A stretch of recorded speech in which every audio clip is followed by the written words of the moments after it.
UPA ప్రభుత్వానికి తెలుసు, కానీ అవన్నీ దాచిపెట్టి హిందూ సంస్థల్ని హిందూ వ్యక్తుల మీద పెట్టినటువంటి ఒక ఈ కేసుని ఈరోజు బాంబే కోర్టు కొట్టేయటం, దాని మీద భారతీయ జనతా పార్టీ దాన్ని హర్షం వ్యక్తం చేస్తుంది.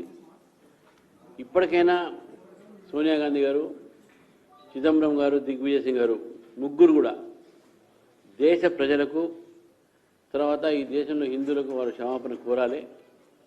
ఇటువంటి ప్రయత్నాలు చేసి హిందూ సమాజాన్ని, దేశం ఒక భద్రతని, దేశం ఒక సంబంధించినటువంటి ఒక ఏదైతే మన మధ్యన ఉన్నటువంటి మత సామరస్యాన్ని కూడా చెడగొట్టే ప్రయత్నం చేసింది ఆ రోజు కాంగ్రెస్ పార్టీ. ఇది ప్రజలు గమనించాల్సిందిగా కోరుతూ, మరి మాలేగాంలో ఇచ్చినటువంటి జడ్జిమెంట్ని స్వాగతిస్తూ ఇది కాంగ్రెస్ పార్టీ కుట్ర విఫలం అయిందని చెప్పేసి కూడా మీకు తెలియజేస్తున్నాను.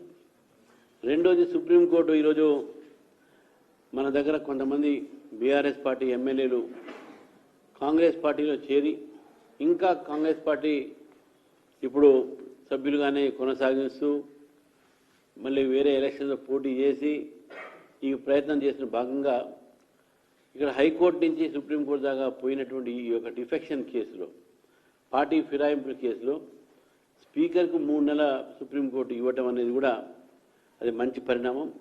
ఈ యొక్క జడ్జిమెంట్ని కూడా మనం స్వాగతిస్తూ ఉన్నాం. దీంట్లో స్పీకరు తప్పకుండా 3 నెలల లోపల నిర్ణయం తీసుకోవాలి. ఎందుకంటే ఆ రోజు రాజీవ్ గాంధీ గారు ఈ యాంటీ డిఫెక్షన్ లాలో మార్పులు తీసుకొచ్చి 10th షెడ్యూల్లో కొన్ని మార్పులు తీసుకొచ్చిన విషయాన్ని అందరూ కూడా ఆ రోజు హర్షించారు. కానీ ఈ ఫిరాయింపుదల చట్టం అనేది ఈరోజు దాన్ని దుర్వినియోగం చేసుకొని చాలామంది పార్టీలు ఈ రకమైనటువంటి ఒక పనులు చేస్తున్నారు. తెలంగాణలో ముఖ్యంగా అటు బీఆర్ఎస్ ఆ పాపం చేసింది, ఇటు కాంగ్రెస్ ఆ పాపం చేస్తూ ఉంది. కాబట్టి ఈ యొక్క ఏ చట్టం ఉందో, ఈ యొక్క జడ్జిమెంట్ ఏది ఉందో దాన్ని భారతీయ జనతా పార్టీ దాన్ని స్వాగతిస్తూ ఉంది.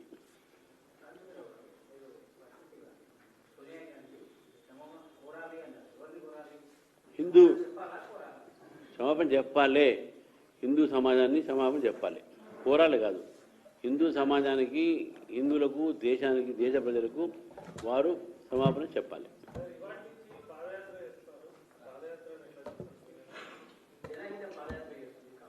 వీళ్ళు జనహిత పాదయాత్ర చేస్తున్నారో, జనాన్ని మోసం చేసే పాదయాత్ర చేస్తున్నారో వాళ్ళు చెప్పాలి. 6 గ్యారంటీలు చేసి ఇటు చేవల్ల డిక్లరేషన్ ఎస్సీ ఎస్టీలకు, ఇటు కామారెడ్డి డిక్లరేషన్ బీసీలకు, ఎన్నో డిక్లరేషన్, యువ డిక్లరేషన్ వరంగల్లో, ఈ డిక్లరేషన్లో మేము ఏమేమి డిక్లరేషన్ అమలుపరిచామని చెప్పి చెప్పాలి. ఈ పాదయాత్ర చేస్తే సరే వాళ్ళ పార్టీ ప్రోగ్రామ్స్ వాళ్ళు ఎవరు చేస్తారు వేరే మాట, ఎన్ని కిలోమీటర్లు చేస్తారు, ఎక్కడెక్కడ చేస్తారు మాకు సంబంధం లేదు. కానీ వాళ్ళు పాదయాత్రలో జనం, తెలంగాణ జనం కోసము వీళ్ళు అధికారంలో వచ్చిన తర్వాత మేనిఫెస్టోలో పెట్టినటువంటి అంశాలు అయితే ఏంది, ఎలక్షన్స్ ముందు పెట్టినటువంటి ఒక డిక్లరేషన్స్ అయితే ఏంది, ఎంతవరకు పూర్తి చేశాము అనే దాని మీద శ్వేతపత్రం వాళ్ళు ఇచ్చిన తర్వాత వాళ్ళు పాదయాత్ర చేసే నైతిక హక్కు ఉంటుంది. లేకపోతే కాంగ్రెస్ పార్టీకు అసలు పాదయాత్ర కాదు, ప్రజల్లో పోయే నైతిక హక్కు లేనే లేదు. ఇటు బీసీలను మోసం చేస్తూ ఉంది, ఎస్సీ ఎస్టీలను మోసం చేస్తూ ఉంది, విద్యార్థులను మోసం చేస్తూ ఉంది, యువకులను మోసం చేస్తూ ఉంది, మహిళలను మోసం చేస్తూ, ఏ వర్గాన్ని వదిలిపెట్టింది కాంగ్రెస్ పార్టీ?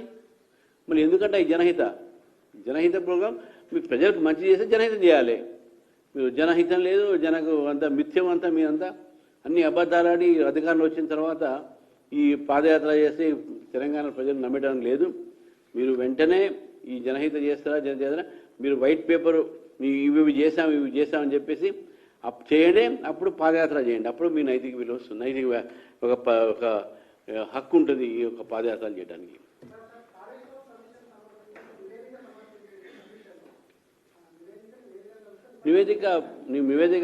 నివేదిక ఇంకా మొత్తం బయటికి రాలేదు. దాంట్లో ఏమేమి ఉన్నాయి, ఎవరో దాంట్లో దాన్ని చూసిన తర్వాత చెప్పగలుగుతాము. చెప్పేసి థ్యాంక్ యూ.